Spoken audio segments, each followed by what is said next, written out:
Even though most women have the ability to be multi-orgasmic, 1 out of 4 women never had an orgasm, and 2 out of 3 can't orgasm when they want to. So this is the majority of our population.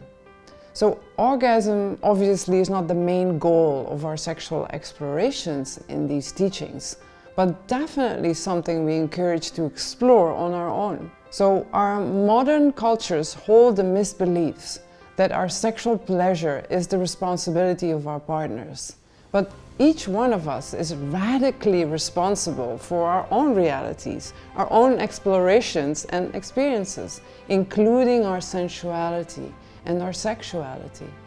So in our Dragon Portal teachings, the different aspects of self-cultivation or mono-cultivation will be explained, and then you will practice strictly alone in the safe and private surroundings of your own space at your own pace.